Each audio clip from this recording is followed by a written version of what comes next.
Fala, sou Leandro. E aí, pessoal?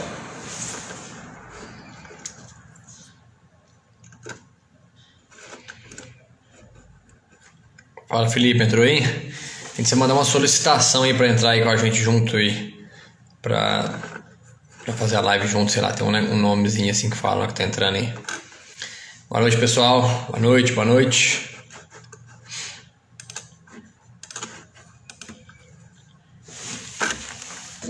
Boa noite, pessoal que tá entrando aí. Daqui a pouquinho a gente começa aqui.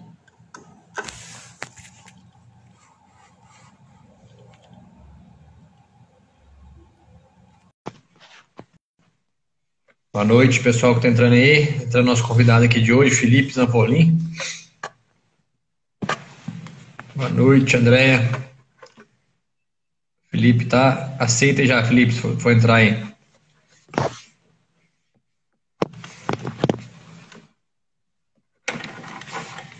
Fala, pessoal, boa noite, beleza? Daqui a pouquinho a gente começa a live. Obrigado aí pela participação de todo mundo, todo mundo que tá aí online já. Fala, Serginho. Bom, o Felipe está entrando aqui, nosso convidado de hoje. Vai entrar ao vivo junto com a gente também. Estamos só aguardando ele aqui. Fala, Henrique, beleza?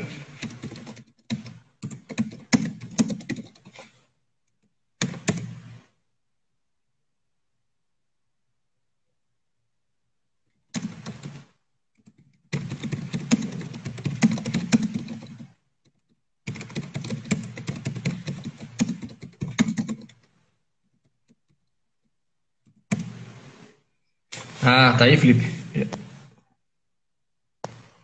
Ah, beleza. Eu acho que vai dar certo aí. Boa noite, Fábio, beleza? Adriano, vamos ver se agora dá certo, que estamos apanhando tecnologia. Agora deu certo, Felipe. Fala, Ayla, beleza? Bom demais, agora estamos te vendo aí, Felipe. Boa noite. Beleza. Boa noite. Bom, vamos começar nossa live aqui de segunda-feira, toda segunda aí junto com o pessoal. Pelo jeito aqui tá mais frio que aí, viu, Felipe? O negócio tá feio aqui. Tá. Bom, obrigado, queria agradecer o Felipe pela participação aí. O Felipe é um colega veterinário também, ele é um dos sócios da Evoluir Saúde do Leite, um dos integrantes da Evoluir Saúde do Leite. Pessoal que faz um trabalho muito bacana aí em qualidade de leite, em saúde do leite, né, Felipe? E depois, para quem não conhece ainda, entra no Instagram deles aí da Evoluir e segue eles aí que tem muita coisa bacana. Bom, pessoal, o esquema da live de hoje vai ser basicamente o mesmo que a gente vem fazendo, todas as segundas, né? Eu vou apresentar um artigo e vamos discutir um pouco esse artigo. O Felipe vai estar junto com a gente aqui porque ele é um grande especialista na área de qualidade de leite. E se forem tendo perguntas aí, vocês vão mandando para a gente as perguntas em tempo real aí, pode mandando que a gente vai respondendo. Não precisa esperar chegar no final da live, nada disso. Bom, o artigo de hoje é um artigo que foi minha tese de mestrado, por coincidência, onde a gente correlacionou dois fatores que eu acho que são fundamentais numa fazenda de leite, né? Fertilidade e qualidade de leite.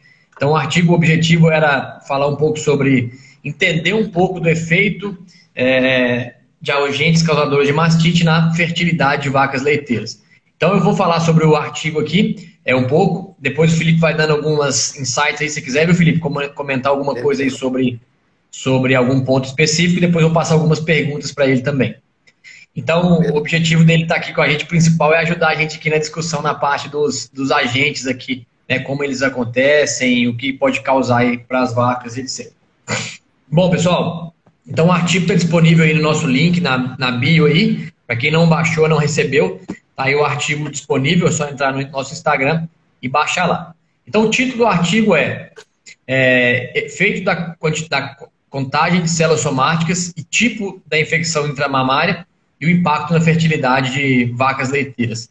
Na verdade, esse trabalho a gente trabalhou com receptoras de embrião em lactação. Eram vacas girolando, mas em lactação, mas todas elas recebiam embrião. E por isso que é interessante, né? Porque a maioria dos impactos em fertilidade que a gente fala, a gente acha que acontece no comecinho da gestação, antes do embrião estar totalmente desenvolvido, vamos dizer assim. Mas nesse caso, nesse experimento, todas as vacas que a gente avaliou a ocorrência ou incidência de mastite eram receptoras de embrião, então recebiam um embrião viável já com 7 dias. Então, o objetivo do trabalho era basicamente avaliar se vacas com CCS alta, receptoras de embrião e lactação, tivessem CCS alta, por exemplo, poderiam perder fertilidade. E se elas tivessem o isolamento de algum agente causador de mastite na glândula mamária, independente de ter mastite clínica, né? Na verdade, todos os animais não tinham mastite clínica, era simplesmente o isolamento daqueles agentes, né? Mastite subclínica, se poderia afetar a fertilidade dessas receptoras de embrião. É interessante porque, só para vocês entenderem, os animais que foram trabalhados nesse experimento, foram utilizadas 1.397 vacas, se não me engano. É um estudo bastante grande para os padrões aqui do Brasil. E eram vacas mantidas em sistema de pastejo rotacionado, né, com lanche. Vacas girolando, todas com média de produção de leite ao redor de 20 litros. Então não eram vacas de altíssima produção, né? A gente tem mania de achar que alguns problemas que acontecem são problemas inerentes só a vacas de alta produção. E alguns problemas não têm necessariamente relação com a produção dos animais, né? Então, essas eram vacas de 20 litros de leite aproximadamente, cerca de 120 dias de DEL e 2,2 crias de média. Então, eram vacas jovens, meio da lactação basicamente em média e com 20 litros de leite, certo? Eu vou perguntar da Ayla aqui, daqui a pouco a gente responde aí, Ayla. Obrigado. Bom, e a ideia do experimento era a seguinte, basicamente o que era feito? Todos esses animais eram submetidos a um protocolo de ATF, né? Na verdade, TETF, de transferência de embrião em tempo fixo. E esses animais recebiam um protocolo, né? Tem um protocolo desenhado aí na figura 1, para quem está com o artigo. Então, nesse protocolo, elas recebiam várias injeções, como qualquer protocolo aí de transferência de embrião. Não vou entrar aqui no mérito, não. Mas o interessante é que 2 dias antes da transferência ser feita, era coletada uma amostra de leite das vacas, certo? Para avaliar qual agente, se tinha algum agente, qual agente causador de mastite estava presente. Então, 2 dias antes de colocar o embrião, avaliava qual agente que estava presente, se tinha algum agente e quais agentes estavam presentes, né? Então, uma enormidade de agentes foram isolados aí, né? Enormidade não, basicamente o que a gente tem mais de comum mesmo, né? Nas fazendas, né? E esses agentes a gente dividiu eles de 2 maneiras, né? Então, dividimos eles primeiro em animais que não tinham crescimento de nenhuma bactéria, animais que tinham ambientais gram-positivos, ambientais gram-negativos e contagiosos gram-positivos. Então, basicamente, os animais foram divididos em 4 grupos quanto ao agente causador de mastite. E foram divididos em 3 grupos quanto a CCS. Certo? A CCS foi dividida em 3 grupos, então vacas com menos que 200 mil, vacas com CCS entre 200 e 400 mil e vacas com CCS acima de 400 mil. Certo? Então essa foi a primeira análise feita. A ideia era entender qual a fertilidade desses animais varia se tiver o isolamento de algum agente causador de mastite, ou se a CCS for mais baixo. Então, se a gente pegar aqui na tabela 3 aqui do experimento, por exemplo, onde a gente fala de isolamento de agentes e fertilidade, a gente pode ver claramente que o simples fato de uma vaca ter o crescimento de qualquer agente causador de mastite fez com que ela diminuísse a fertilidade dela. Então, se eu comparar os animais que não tiveram crescimento contra os animais que tiveram crescimento de algum agente causador de mastite, eles tiveram uma redução importante na fertilidade, estatisticamente significante. Certo? Então, o simples fato da vaca ter lá um agente na glândula mamária faz com que ela tenha uma fertilidade reduzida, né? Esse número foi bastante interessante e bem forte, né? A gente imaginava que teria efeito, mas não imaginava que era tanto quanto teve. Pra vocês terem uma ideia, em média, os animais que tiveram isolamento de algum agente tiveram fertilidade de cerca de 30%. De 30%, exatamente. A cada 100 embriões que eu transferia, 30 ficavam gestantes. E os animais que não tiveram isolamento de nenhum agente tiveram 44% de concepção. Ou seja, a cada 100 que eu transferia, 44 ficavam gestantes. É uma diferença bastante grande, né? Felipe, o que você pode dar para a gente aí de um feedback assim, de campo que vocês têm visto isso? Assim, vocês têm avaliado isso? Fazenda que você trabalha, que tem desafios maior com algum agente específico, com CCS alto, alguma coisa, e tem desafios de reprodução junto também? Você tem conseguido ver isso aí no campo? Alguma coisa nesse sentido? Olha, boa noite aí todo mundo, né? Então, Lucas, Esse número, sendo sincero para você, a gente já fez poucas vezes análises diretas do impacto da saúde da glândula mamária, principalmente subclínica, com relação à reprodução. Mas um dado que é interessante que a gente vê na prática é animais que a gente às vezes encontra em condições de infecções crônicas, né? Que até, muitas das vezes até o animal ou fica subclínico e dá casos clínicos recorrentes, causados por diversos patógenos aí, como foi o seu trabalho, né? Desde bactérias contagiosas e principalmente as ambientais gram-positivas, né? Que tem um poder de cronificar muito bom. Baixa resposta, assim, a gente encontra ela sempre com problema reprodutivo também, né? Às vezes a gente tem dificuldade de saber assim, quem que veio primeiro, né? Se for problema reprodutivo e fez essa vaca ficar muito tempo se expondo ao risco de ordenha, um DEL muito alto, né?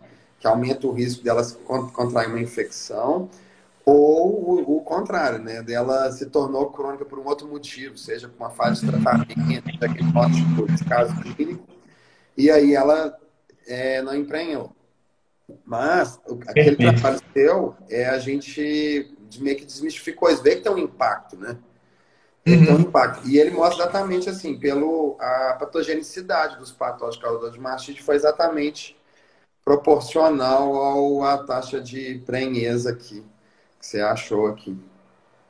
Legal, bom demais. Aí, já pegando o gancho do Felipe aqui, uma outra maneira que a gente dividiu depois dos patógenos, que era uma maneira que eu até atualmente, para falar a verdade, não tenho acompanhado a literatura muito a fundo da qualidade de leite. Nessa época aqui, foi 2011 que eu fiz o trabalho, até lia muito mais coisas nesse sentido. A gente dividiu os animais também em dois grupos, né? Que a gente chama de agentes principais e secundários, né? Major e minor aqui, né? Sei lá se é principais e secundários, mais ou menos, que a gente fala, né? Quando a gente separa os animais em três grupos, né? Grupo controle, grupo de agentes que tiveram agentes principais. Vamos dizer assim, aqui a gente chamou de agentes principais Aureus, Agalactiae, Bacillus, Enterococcus, Streptococcus e Klebsiella. E os agentes secundários, coagulase negativo e Corynebacterium. Quando a gente avalia os animais nesse sentido, a gente vê que os animais que tiveram, do grupo controle, tiveram 43% de concepção, os que tiveram agentes causadores de mastite menos importantes, vamos dizer assim, 41%, e os agentes causadores principais, 32% de concepção. Eu acho que isso talvez desencadeie uma resposta inflamatória um pouco maior, talvez seja isso, né, Felipe? Com certeza, com certeza. Tanto que a gente vê isso de uma forma bem simples no dia a dia, é pela CCS. Né? Não que a gente tem que fazer igual matemática, né? Um estáfilo não áureos, que são esses estafilococcus coagulase negativo, Corine sempre vai ter CCS baixo. Não porque não depende só do agente, né? Depende da resposta do hospedeiro também. Então, assim, você consegue ver infecções com CCS alto, mas no geral são infecções que ficam com CCS mais baixo e, consequentemente, ou seja, evidencia uma resposta inflamatória mais branda e, consequentemente, um impacto menor na reprodução. Como foi a primeira, assim, os primeiros trabalhos evidenciando algum impacto foi com as gram-negativas, né? Que são as Isso. E. coli, Klebsiella, onde conseguiu evidenciar cientificamente os maiores impactos na reprodução. E aí é uma coisa nova ainda, né? Esse tipo de estudo, igual vocês fizeram, que é usando o mastite subclínica, né? Infecções subclínicas. Pelo Não, menos bom para demais. mim. Pelo menos para Não, mim. beleza. A gente tem algumas perguntas aqui, vamos ver se a gente pega aqui umas. Vamos lá. Opa, subi aqui. A Ayla perguntou se a gente fez algum marcador de neutrófilos, de agentes. Ayla, infelizmente não fizemos, nesse estudo não. Certo? Uma pergunta da Alessandra. Quantas matrizes fizeram parte do experimento e em qual região? Esse experimento aqui, até sei de cabeça, estudei ele um pouquinho, alguns anos atrás, mas tive que estudar demais da conta. Isso aqui foram 1.397 matrizes que a gente fez o experimento e foi na região de Passos, Minas Gerais. Bom, Jader, por que seria a escolha da coleta de leite para analisar 2 dias antes da TE? Ô, Jader, o motivo, assim, a gente queria fazer o mais próximo possível da TR, certo? No dia da transferência não tinha jeito, porque a fazenda já estava numa outra mexida com um monte de coisa acontecendo, né? Vem o cara para transferir embrião, tem que separar essas vacas, passar ultrassom, etc. Tinha mais mexida na fazenda, era um pouco mais difícil da gente fazer essa coleta, a gente não poderia atrasar a ordenha. Então o dia que ficou mais fácil foi 2 dias antes da TR. E basicamente porque era o mais próximo que a gente conseguia coletar, por uma questão de manejo também e dias da semana, que essa fazenda tinha as rotinas também de reprodução e etc. Eu não sei se na verdade, não tinha nenhum outro motivo muito mais específico que isso. Nosso objetivo era ser o mais próximo possível da coleta, certo? Da transferência de embrião. E é o dia que a gente conseguiu fazer mais próximo, foi 2 dias antes da TR. Bom, tem mais uma pergunta aqui. Pode falar aí, Felipe. Completando. Pegando um gancho nessa pergunta, me deu uma dúvida aqui. Mas você só coletava leite, né, no caso, porque aí não tem um manejo assim, poderia impactar no resultado da concepção, né? Porque se você Não, fosse nada. manejar a vaca, Não, não manejava mas é um nada, só leite. coletava leite. Coletava uma amostra de leite lá e assim. E tinha animais de todo jeito no mesmo dia, né? Tinha animais do controle, do estafilo, independente de qual seja o manejo feito, tinha animais de qualquer bactéria, né, naquele dia lá envolvido, né? Entendi. E era muito animal, né? Também se te dava Muito um animal, trabalho, fazenda não dava pra grande. casar no mesmo dia. Essa fazenda na época devia ter umas 800 a 900 vacas em lactação, provavelmente na época. E não eram todos animais no mesmo dia, obviamente, né? A gente fez esse experimento em alguns meses de trabalho. Bom, a Ayla comentando aqui, tudo vem lá do período de transição, aliás, grande parte. Muita coisa está envolvida na transição, né, Ayla? Essa melhor saúde aí pode estar, no período de transição, pode melhorar muito mesmo os resultados lá na frente, de qualquer maneira, né? Bom, Tem Paulo até Henrique, dados, pode mandar. Felipe, pode falar depois eu vejo. complementando a pergunta da Ayla aí, assim, tem muito dado que mostra assim, a vaca quando apresenta um caso de mastite, pelo menos clínica, no início ela tem 2 vezes ou até mais vezes de apresentar outros casos durante a lactação. Então, se ela já para meio comprometida e começa uma história ali, igual ela falou do período de transição, isso tende às vezes a perdurar durante o período de lactação e impactar toda a performance, né, do animal em todos os sentidos, tanto sanitário, reprodutivo, né? Com certeza, show de bola. É isso aí, né? Manter imunidade alta, acho que é a grande bola da vez, né? A gente nunca falou tanto sobre imunidade, né? Fazer com que o animal mesmo se defenda, né? A gente tinha muita mania, a escola mais antiga veterinária, vamos dizer assim, né? A gente tinha muita mania de curar, né? De tratar. Então, desenvolvia-se muito antibiótico. E é interessante como que antibiótico, como que anti-inflamatório, essas coisas teve um desenvolvimento muito mais rápido, muito mais precoce do que produtos e estratégias para melhorar a imunidade, né? A gente queria matar os agentes por fora, né? Falou, não, vamos dar um jeito de matar eles com antibiótico. E não entendia que nossa vaca tem um arsenal enorme de armas ali para matar os agentes, né? E, e eu acho que, depois o Felipe pode até falar um pouco melhor para a gente disso aí, mas eu acredito que vacas que têm imunidade, acredito não, tenho certeza disso, mas depois você pode citar alguns exemplos para a gente aí, que vacas que têm imunidade melhor, elas curam muito melhor, né? Independente do antibiótico que você usa, né? A taxa de cura é, sim, incomparável, eu acredito, né? Quer comentar Pode alguma coisa? falar. Claro. Quero, assim, falou tudo, a gente está vivendo, assim, um momento de evolução mesmo da coisa, assim, muitas fazendas já controlando muito bem patógenos esses aí, ó, todos que você agrupou aqui, vivendo uma realidade dos menores patógenos, que são esses estáfilos, não áureos, corinibactéria, que aí tende um programa de controle da mastite, né, para ter uma alta performance da vaca, baseia-se muito em saúde, imunidade, saúde do animal, que um dos pilares é realmente o período de transição. A história já começar ali, para conseguir combater melhor as infecções e a gente usar muito menos antibiótico, principalmente com as tecnologias hoje que estão disponíveis aí de cultura na fazenda e tudo mais, né? Show de bola, é isso aí. Trabalhar a própria defesa, né? Eu acho que em todas as áreas a gente está focando muito nisso, né? E até estamos vendo isso aí na nossa realidade agora de coronavírus, né? Que as pessoas que têm a defesa melhor são as pessoas que não se contaminam, que não pegam, que não se contaminam ou que curam muito mais fácil a doença, não tem sintoma, não tem nada, né? Eu acho que a imunidade nunca teve tão em alta na nossa vida, né? É tipo assim, se contaminar, mas não infectar. né? Exatamente, perfeito. É saúde para combater essa contaminação, não deixar ela te infectar, e muito menos desenvolver uma doença, uma sintomatologia grave que pode te levar a prejuízos maiores, né? Isso aí, sem dúvida. Beleza. Bom, tem um comentário aqui do Paulo Henrique.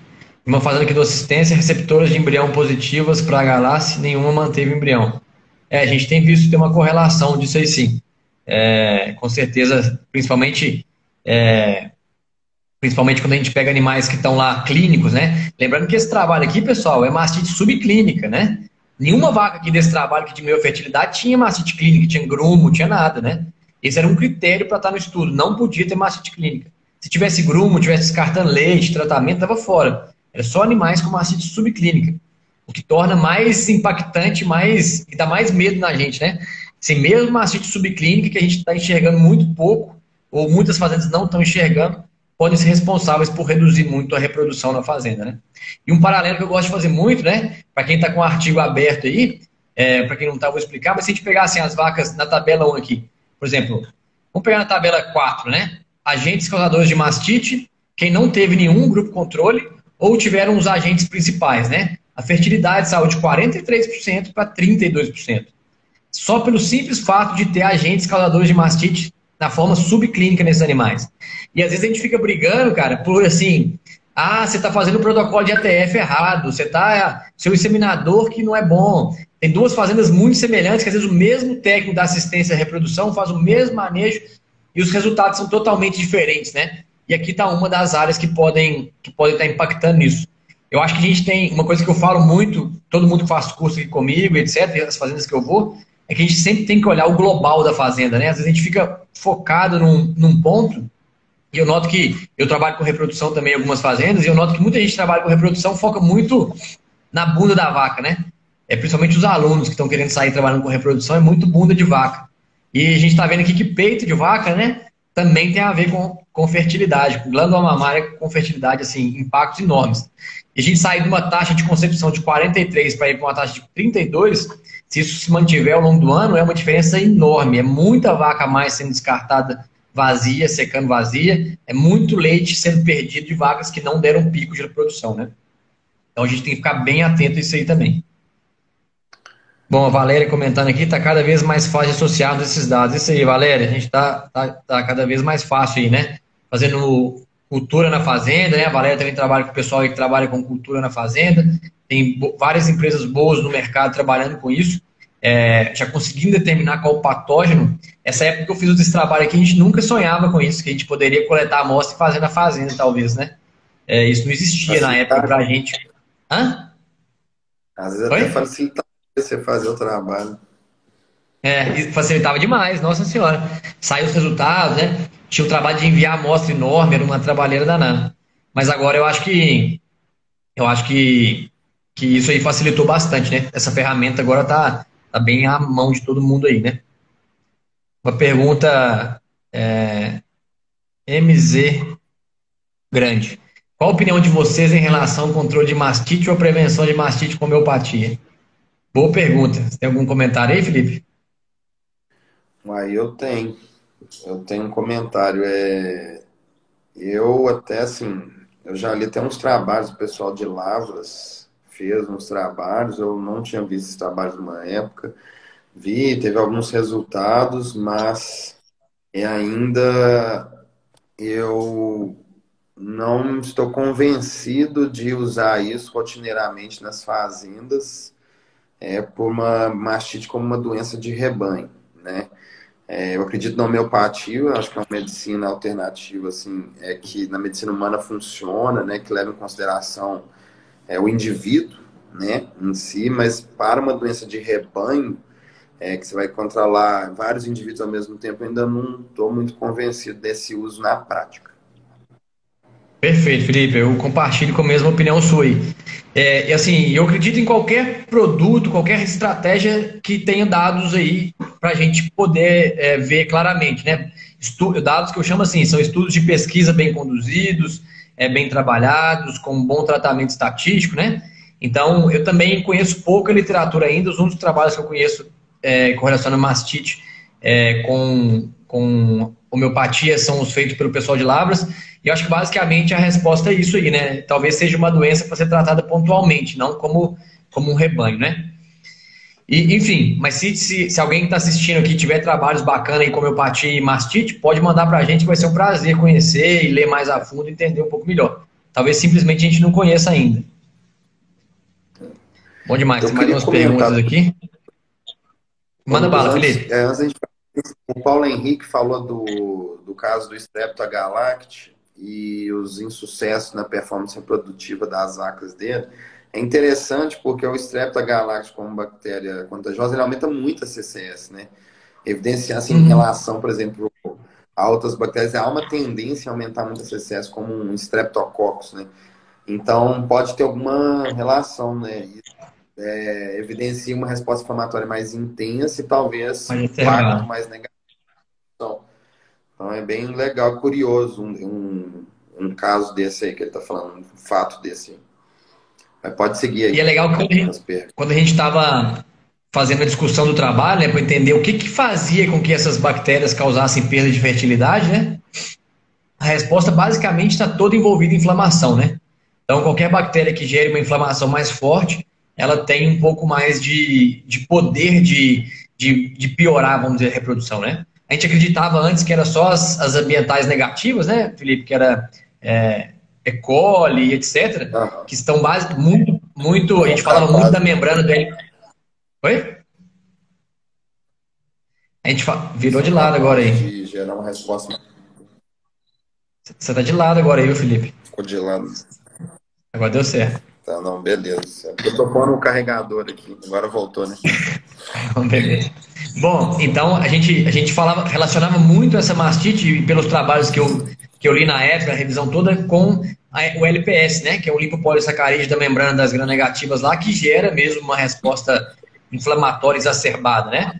Que tem uma cascata inflamatória que pode fazer perda de gestação, inclusive com liberação de prostaglandinas, que naturalmente a gente sabe que são, vamos dizer assim, eficientes em diminuir a reprodução, entre aspas, né? Vai lisar corpo lúteo e vai matar o embriãozinho.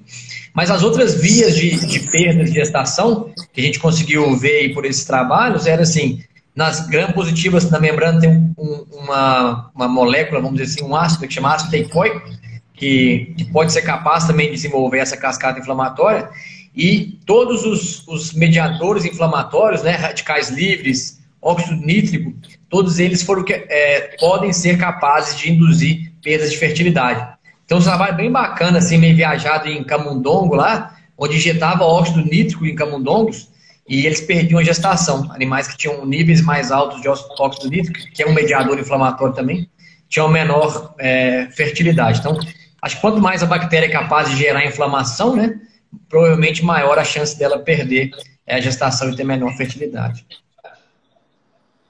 Tem um comentário aqui do Ricardo Araújo, famoso Jotinha. Vacas de imunidade melhor têm menos problemas com CCS e reprodução melhor. Com certeza, Barbosa. Isso aí, Jota. O impacto da mastite subclínica na reprodução não será tão evidente na minha opinião. Se tiver infecção, porém o animal tem imunidade boa, o impacto da mastite subclínica na reprodução não será tão evidente. Bom, nesse trabalho a gente não consegue comprovar isso, né? A gente não tinha nenhum marcador de imunidade dos animais, né? Não medimos neutrófilo ou índice de fagocitose, alguma coisa assim, né? Então o que a gente via era se tinha bactéria ou não. Eu acho que provavelmente se tiver uma imunidade melhor, com certeza ela vai matar as bactérias com uma carga menor, né? Uma carga bacteriana menor, e vai impedir que ela tenha vamos dizer assim, tenha efeitos inflamatórios muito grandes. Isso é o que eu acho que pode acontecer. Você tem alguma opinião aí, Felipe? Eu concordo, porque a resposta ela não depende só do patógeno, ela depende da resposta do hospedeiro também, né? A vaca, no caso, né? Então, se ela está melhor nutrida, confortável, bem-estar do animal, ela consegue ter uma resposta melhor e, consequentemente, um efeito menos negativo, né? Mas dependendo da situação e o patógeno, ainda assim pode haver. Essa é a minha opinião. Beleza. Um outro comentário aqui do Milk Service. Hoje o maior gargalo nas fazendas leiteiras é a mastite subclínica. com certeza o produtor não mensura esses dados. O que você tem para comentar com a gente aí, Felipe, do mundo aí que você vive? É isso aí que você trabalha, né, Nossa, todo dia. com certeza, porque assim, a própria alta prevalência da mastite subclínica já gera prejuízos que o produtor sensibiliza primeiro e às vezes nem entende, tanto assim, generalista, né, gente? Os impactos na reprodução disso. Ele está mais preocupado com a CCS alta no tanque, né? Ou os casos clínicos que não curam, que fica recorrente, que ele fica aplicando remédio, gastando dinheiro e descartando leite.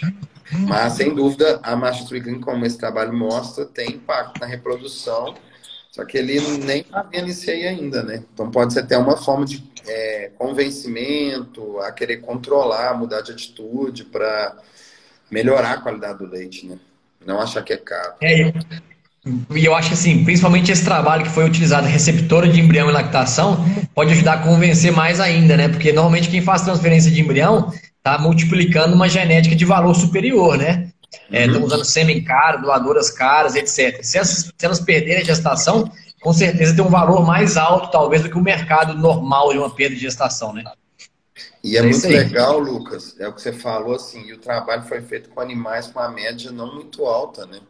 Ou seja, Não, 29, vamos falar, estão em rebanhos com média mais alta do que isso, 35, 33, e vai lá a bronca aí.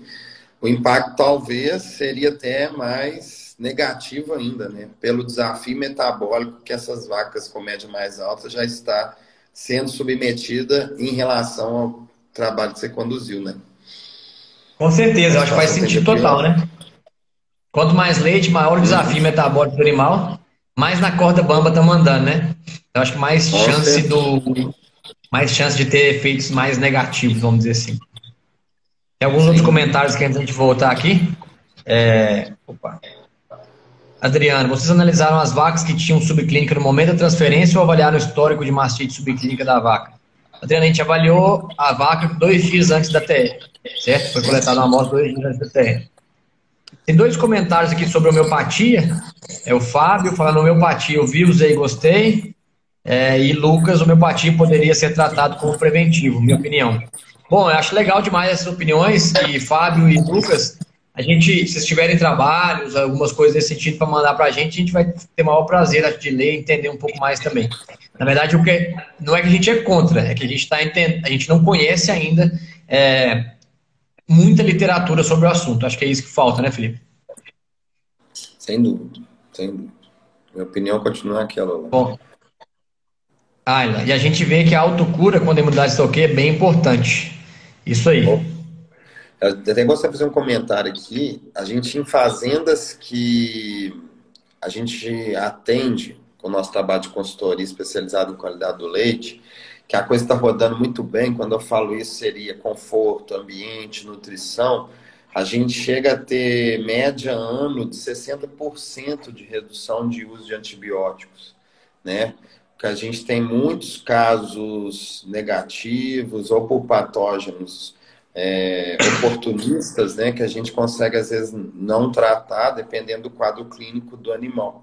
Mas em situações que a gente encontra o animal uma taxa de prenhez muito boa, o que seria isso? Sei lá, 28, 30%, mostrando, evidenciando a saúde, a imunidade, e a gente consegue ter esses cenários de uma redução altíssima, né, devido a essa autocura aí que a Ayla comentou. E Eu diferente de acho que é outros, né, importante de chegar demais, a né? 30, 20. A gente quer trabalhar aqui, fazer com que a vaca faça o trabalho, né, de matar, não a gente mesmo ir lá e matar com antibiótico, né? Evitar Bom, o tem uma pergunta máximo. interessante aqui. Eu não conheço nada a respeito, talvez o Felipe possa conhecer, mas eu acho que é um negócio meio promissor aí. Tem um comentário aqui do Ilho, falando sobre ozonioterapia para redução de CCS, se é um tratamento viável e funcional. Você já trabalhou com alguma coisa nesse sentido, Felipe? Cara, nunca trabalhei, mas assim, eu já li pouco, mas já li, já tive a curiosidade de ler, porque eu conheci a ozonoterapia através de um amigo meu que trabalha na parte de clínica PET, né? Ele Uhum, usa legal. muito, sempre me chamou muita atenção, assim, pelos resultados que ele tinha, assim, em ferida, em cachorro, né, que ele faz clínica. E aí ele me falou que isso tinha alguma pegada na mastite, mas eu nunca vi nada assim muito concreto e nunca tive acesso tanto a essa tecnologia. Mas ainda, o pouco que eu já vi, eu vejo que talvez é em medicina de indivíduo, né? Então não necessariamente se aplica a qualquer realidade quando você está trabalhando no rebanho, aquele conceito de medicina de produção, de fatores de risco, manejo preventivo. Mas eu acho que é uma área promissora, a gente tem que estar estudando e abrir a cabeça para essas coisas aí que tá para vir, para a gente fazer um leite menos sujo, né, de fármacos, né, acho que a gente vai precisar dos antibióticos, sem dúvida, mas quanto racionalizar o uso mesmo, né? Perfeito. Tem uma outra pergunta aqui para você. Qual a meta para indicador de mastite clínica que vocês utilizam? Então, a gente preza muito pelo simples, né? Assim, o feijãozinho com arroz. Então, trabalha com um indicador geral, que seria a porcentagem de vacas que dá mastite clínica no mês, né? Seria o total de vacas que deu a mastite clínica no mês, certo mês, do dia 1º ao dia 31, dividido por uma média de vacas em lactação, tá? E aí, e as recidivas utilizando 14 dias, tá? Entre um caso e outro. E caso a gente tenha necessidade de entender melhor alguma realidade, a gente usa por DEL, né? Estratifica esses casos por DEL para saber rastrear onde está mais o problema, né? Se está mais no período seco, se as infecções ocorrem mais no início da lactação ou durante a lactação no final, em animais com DEL mais alto. Tá? E assim, esses são os básicos que a gente usa e quando precisa alguma coisa além, a gente olha mais, mas é bem prático e fácil, tem ajudado bastante isso aí. Mas tem algum número assim de quantidade de casos de mastite por mês, porcentagem clínico, que seria um bom número? Tá. Aí, dentre esse indicador da porcentagem de vacas, não casos, assim, menos de 5% é um número muito bom. Muito bom mesmo, assim, vamos falar assim, excelente, um padrão ouro. De 5 a 10, um número legal, né? Você está fazendo um bom trabalho. Acima de 10, a coisa pode melhorar. Mas a gente vê muita fazenda aí com grandes desafios que chega até 20% de vacas dando mastite, surtos de mastite clínica em situações de alto risco de 25% de vacas num mês dando mastite. É bastante alto, hein? Nossa Senhora. Dá tristeza, mas É enfim, muita coisa. acontece, né? Dói o bolso. Bom, só um comentário do Paulo Henrique que perguntou se essas perdas embrionárias aqui das vacas não poderiam ser devidas também à febre que os animais têm, né? E pela alta temperatura. Pode também. É uma hipótese que a gente levantou aqui no trabalho também. Pode ser por isso também. Mas, assim, como a gente está trabalhando com mastite subclínica, a grande maioria desses animais provavelmente não tinha febre, certo? Talvez quando a gente trabalha com mastite clínica, pode ser que você tenha algumas vacas com febre. Mas com mastite subclínica, eu acredito que a porcentagem de animais com febre vai ser bem baixa. Mas pode acontecer também, e é um caminho plausível de seguir a perda embrionária. Assim. Só voltando aqui para o trabalho, então, para a gente ir para os finalmente dele aqui, depois a gente volta em mais algumas perguntas que estão aparecendo aqui. Bom, então, um outro trabalho, na tabela 5, né? A gente dividiu esses agentes causadores de mastite, não os agentes, mas as vacas, em 3 grupos de CCS.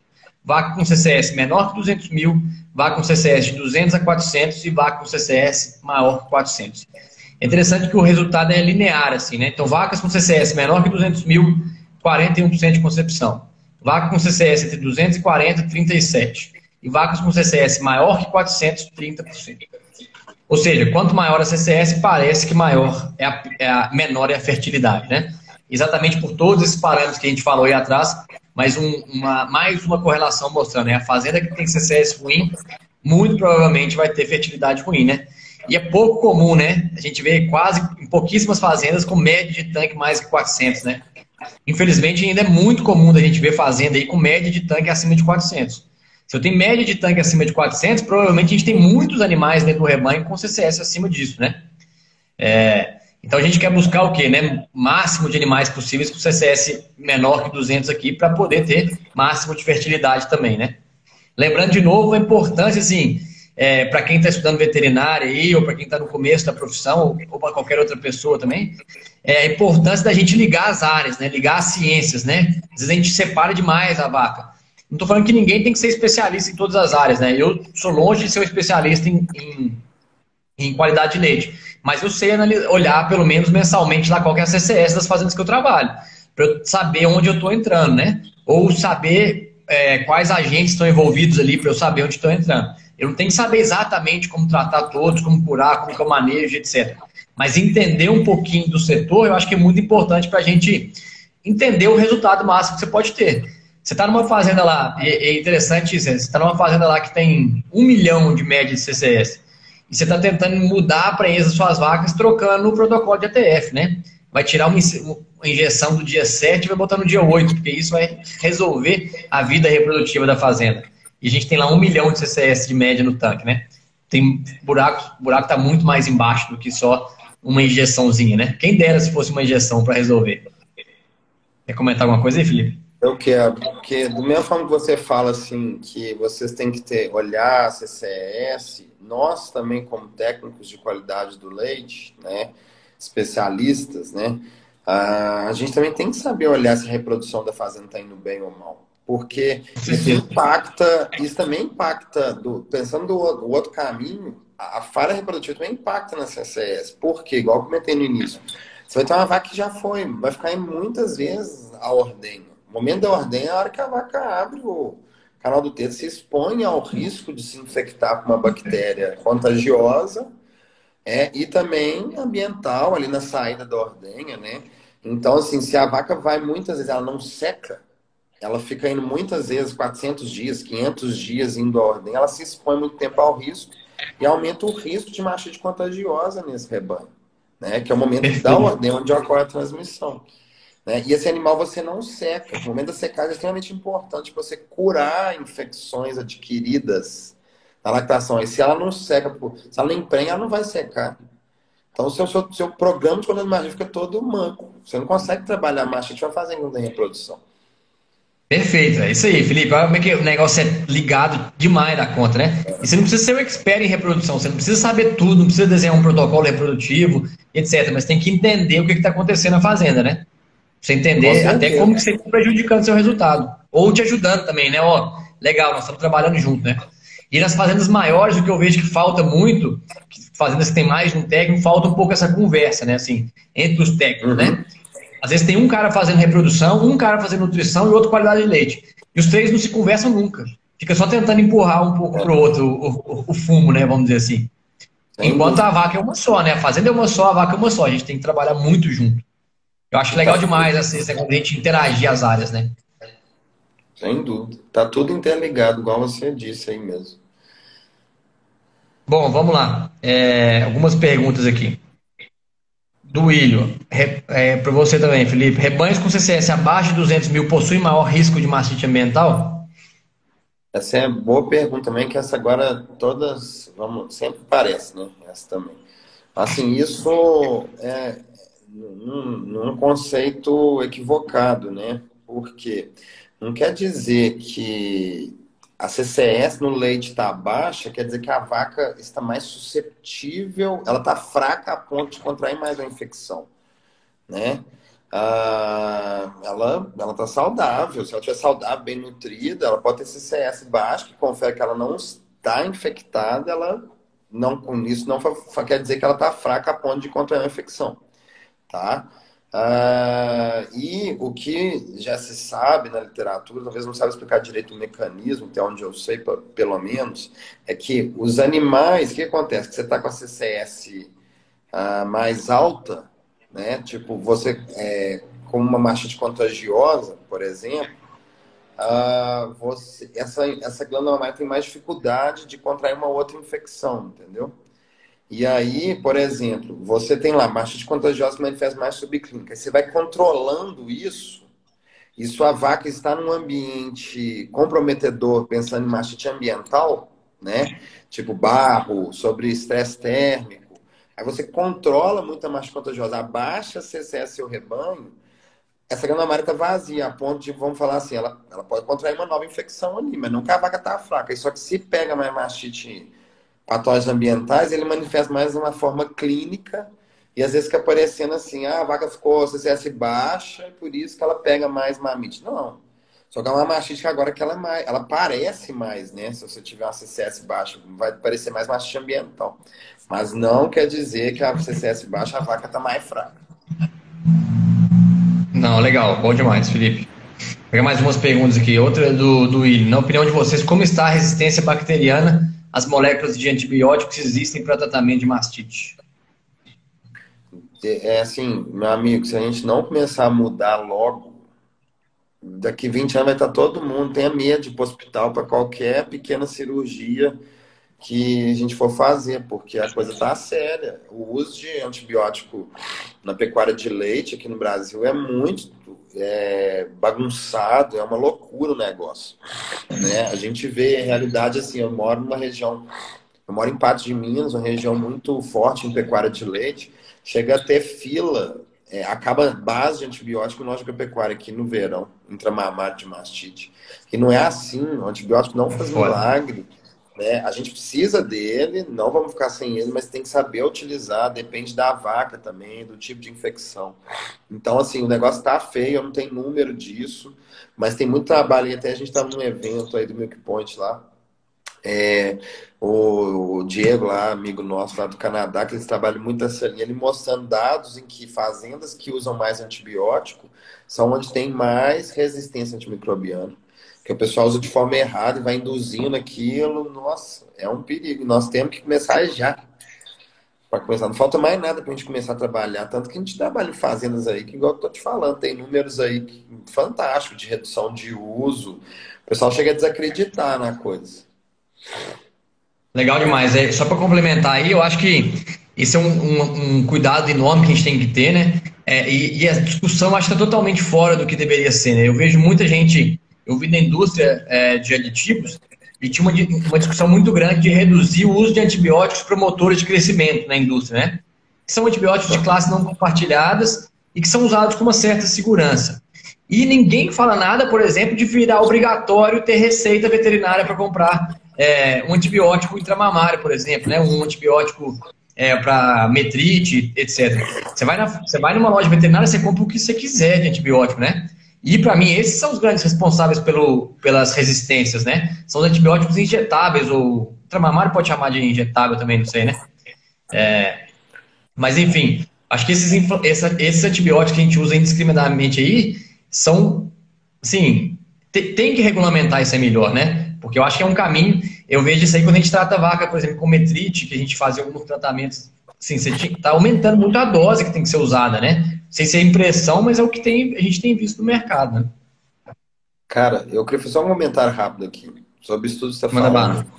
Teve um trabalho desse cara, esse amigo nosso, Diego, ele mandou, ele apresentou no Mundial de Goiatri, o último, mostrando exatamente o que você está falando aí. Os parenterais, principalmente assim, como o Ceftofu, que fala que, porque ele talvez pode ser teria descarte zero, mas não é porque chega uma concentração baixa, né, menos na glândula mamária. O pessoal sai usando desenfreado esse negócio. Ele mostrou trabalho evidenciando esse tipo de base por via parenteral indiscriminado que chega a concentração baixa na glândula mamária, induzindo uma alta resistência antimicrobiana. Pelo uso indiscriminado, que o povo acha assim, solução mágica. Não existe milagre. Não existe, cara. Se, assim, tem pesquisa, né? Olha que você está mostrando, é um trabalho. Se as coisas aparecerem, a gente ficar sabendo, vai ter publicação, todo mundo vai ficar sabendo, né? Não tem magia, feitiçaria, eu brinco, né? É que eu sei a fórmula mágica. Não existe isso. Pelo amor de Deus. Né? Não, bom demais. Tem bastante pergunta aqui, o negócio tá bombando aqui, legal. Bom, então, uma pergunta da Mais Leite aqui. Acho que já sei a resposta, mas o Felipe vai responder para a gente. Você confia no resultado microbiológico das metodologias de cultura na fazenda? Eu, desde que feito de forma criteriosa, com uma pessoa treinada, eu confio como um diagnóstico presuntivo, né? Eu não excluo o diagnóstico laboratorial como uma ferramenta auxiliar num programa de controle de mastite. Por um técnico especializado, um microbiologista, tá? Eu acho que tem que trabalhar junto, Sim, os dois diagnósticos, desde que seja uma pessoa treinada de forma bem criteriosa a ser feita. Começar pela coleta da amostra, que tem muita gente que coleta, tem tudo bagunçado. Exatamente. Se não coletar legal, não sai nada legal, né? Não Já adianta nem nada fazer a adianta, placa já nem de uma adianta. amostra que você coletou mal feita, né? Mas legal, acho que é É, esse que é o ponto, né, Felipe? Qualquer análise que a gente vai fazer, a gente tem que acreditar nela, né? Senão não vale a pena fazer. Qualquer análise que seja, né? Eu falo isso muito de cálcio. é. Cálcio no sangue de bovino é muito difícil a gente fazer, cara. E às vezes a gente faz, aí quando o resultado sai o que a gente espera, a gente fala assim, agora eu acredito. Sai no que você não espera, você diz, não, foi problema no laboratório, na placa, enfim. Mas eu acho que é isso aí que você falou, tem que ser criterioso, tem que ser de uma maneira que a gente vai acreditar, né? E Bom, a só para pergunta da Gilmar complementar, aqui. rapidinho, só Pode vir. complementar. E saber que Manda cada bala. teste tem suas limitações, né, Lucas? Cada exame, nada é 100%, né? Então, assim, saber as limitações de cada exame, conhecer bem, para você saber trabalhar com tudo. Tudo é um exame complementar, então, assim, saber as limitações e avaliar o todo, tá? Avaliar sempre o todo, não Perfeito. só exame. Olhar o Não achar só animal, uma mágica assim lá, né? sim, Eu também acho que, manda por exemplo, bala a aí. cultura na fazenda e essas coisas, essa febre que teve é super legal, né? Eu acho que é muito positivo, né? Mas é importante que se use de maneira adequada, né? Tem uma pergunta da Gilmara, não sei se vai conseguir responder isso de maneira fácil e rápida, Felipe, mas se você conseguir, responde pra gente. A pergunta dela é: quando você chega em uma fazenda que 80% das matrizes de lactação estão com mastite subclínica, o que vocês orientam a fazer? Nossa, Tem jeito de responder isso aí meio rápido? Não? nossa, eu queria conseguir responder isso aqui rápido assim, mas eu vou responder assim, não vou deixar de responder, não. Você tem que fazer um programa de controle da mastite, que vai desde um diagnóstico, né, coleta de material, entender, criar um plano de ação, né, assim, dentro de um diagnóstico, criar uma estratégia de controle, tendo em vista o que você achou aí nesse diagnóstico, monitorar bem esse plano, né, e em cima de resultados, rever quando você errar, né? Porque ninguém acerta às vezes de primeira, ninguém tem bola de cristal, mas ter indicadores para monitorar, rever e pôr muita energia e vontade para conseguir. Não arrumar desculpa para as coisas. Aí vai. Bom demais. Acho que é um bom começo, Gilmara, para começar a trabalhar aí. Fazer um correto programa, né? Um programa como um todo, não só tentar atacar pontualmente num foco, né? Isso. Não fazer só diagnóstico e tratamento. Bom, tem uma pergunta aqui do Fábio. Assim como já a relação de perda de leite, como seria essa relação de perda na reprodução? É o que a gente discutiu aqui no começo, né, Fábio? A gente acredita por um excesso talvez um excesso de resposta inflamatória, as vacas possam acabar a perder reprodução, como a gente viu nesse trabalho aqui, né? Números de 10 a 15, 10 pontos percentuais nas taxas de concepção aqui, números bem, bem assustadores pelo simples fato do animal ter o crescimento de uma mastite subclínica. Tem mais duas perguntas. Uma pergunta do Vinícius. Você acha que a proibição da venda de antibióticos sem prescrição médica seria uma solução? Ô Vinícius, solução para tudo eu acho que não, mas pode ser um começo, né? Ainda mais aqui no Brasil que a gente gosta de burlar muita lei, né? A gente, não estou me colocando no meio não, mas o brasileiro gosta de burlar muitas leis. Se a gente respeitasse as leis, seria uma solução sim. Se for nos Estados Unidos, por exemplo, é vendido sob prescrição médica lá e não tem jeito de você comprar, ninguém compra, ninguém te vende, né? O problema aqui do Brasil é que às vezes o pessoal vai lá e faz foro, o cara da farmácia às vezes vai lá e põe um monte de receita, né? Mas uma hora isso aí pode dar problema. Então, eu acho que seria uma boa solução desde que houvesse uma boa fiscalização também, né? Sem fiscalizar não adianta nada. E além disso, eu acho que não é só proibir, né? É proibir e educar, né? Mas educar demora muito tempo, infelizmente, né? Então talvez a gente tenha que regulamentar essa utilização, talvez, desses injetáveis por prescrição e educar bastante as pessoas, né? Fazer campanhas educativas, contratar pessoas qualificadas para fazerem dia de campo, treinamento, etc. Né? Hoje, com a internet, tem acesso, quase todo produtor rural tem acesso à internet já, né? Obviamente tem alguns que não tem ainda, mas a grande maioria já tem. A gente consegue fazer muito trabalho com isso. Eu acho que a proibição da venda sem prescrição seria uma parte de um pacote, sim. Eu acho que poderia ajudar. Bom, pessoal, a gente vai responder mais uma pergunta É, a gente, a gente vai fazer só mais uma pergunta, já estamos chegando no finalzinho aqui. Tem uma pergunta aqui do Paulo Henrique. O uso de molécula antimicrobiana à base de amoxicilina mais clavulanato de potássio está com uma nova molécula para tratamento. Você já possui algum dado de resposta positiva a essa nova molécula? Você sabe disso aí, Felipe? Sim, sim. É legal, sim. A gente tem trabalhado, porque é uma penicilina semissintética, né? Então, trabalha bem contra gram-positivo, né? Lógico que tudo pode criar resistência, sim, mas trabalha bem desde que usado de forma racional, consegue, sim, atender bem em alguns protocolos, alguns rebanhos, tá? Deixa eu... tem mais um tempinho aí, não? Eu queria responder uma aqui Tem, que tem. eu... Tem mais 4 minutos aqui. Falou assim, ó, eu posso ler? Pode, por favor. É do Mais Leite. Considerando que a amostra seja bem feita e a análise realizada corretamente, você confia no resultado, mesmo sabendo que não é feita nenhuma avaliação no microscópio? Para tratamento de mastite clínica, eu confio. Entendeu? Para tratamento que às vezes a gente precisa, assim, não é para matar uma vaca, descartar isso aí, eu prefiro passar pelo um exame microbiológico, né? Mas eu confio no resultado, tanto que essas amostras positivas eu trabalho em cima delas e por laboratórios que eu quero saber para matar às vezes para descartar um animal. Mas para tratamento de mastite clínica eu confio demais, Né? Às vezes, assim, por exemplo, você está falando microscópio, sei lá, um patógeno que a gente usa o microscópio para diferenciar a morfologia, né, na técnica de laboratório.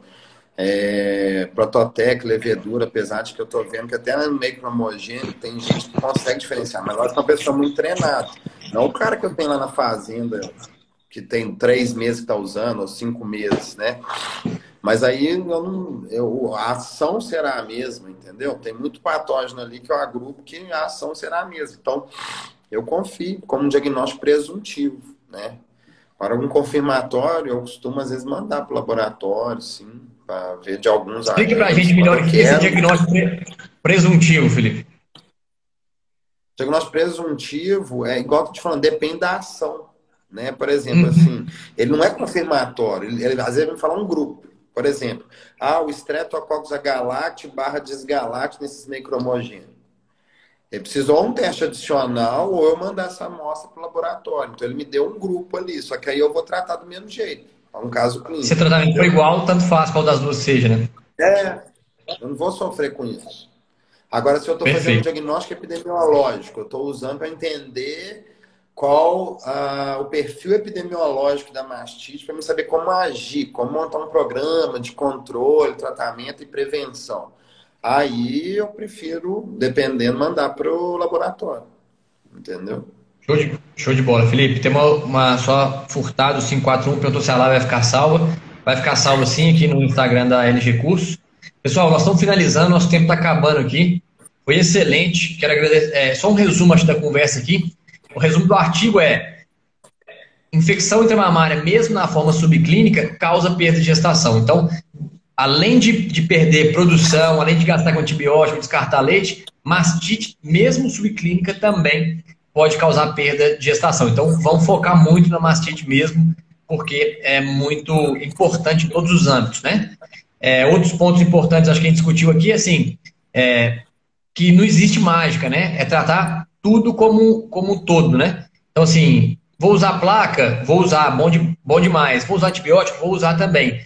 Mas o importante é ter uma estratégia, né? Por trás de todo o trabalho e um programa de controle, né? Acho que nenhuma ferramenta sozinha faz qualquer ação. A gente tem muita mania de querer que uma ferramenta sozinha resolva. Por quê? Porque é muito mais fácil, né? Se eu tivesse um produto que aplicasse em todas as minhas vacas e resolvesse esse problema, seria muito melhor do que fazer análise, separar a vaca, entender, resolver e ficar indo 15 vezes na fazenda, né? Mas enfim, eu acho que todo o programa tem que ser feito. Quero agradecer demais o Felipe. Para quem não segue ainda, segue lá a Evoluir Saúde do Leite lá no Instagram. Lá estão botando muito material disso aí. Nós temos 20 segundos para encerrar aqui, mas muito obrigado, Felipe. Muito obrigado a todo mundo que participou. Quem tiver mais alguma pergunta, pode mandar lá no Instagram da Evoluir ou então no Instagram da LG aqui que eu encaminho para o Felipe. Se for para mim, eu respondo por aqui também. Obrigadão, pessoal. Obrigado, Felipe. Um abração, boa noite, moçada. Segue a gente lá. Mastite é coisa séria. Vamos trocar ideia, vamos junto aí para controlar isso aí.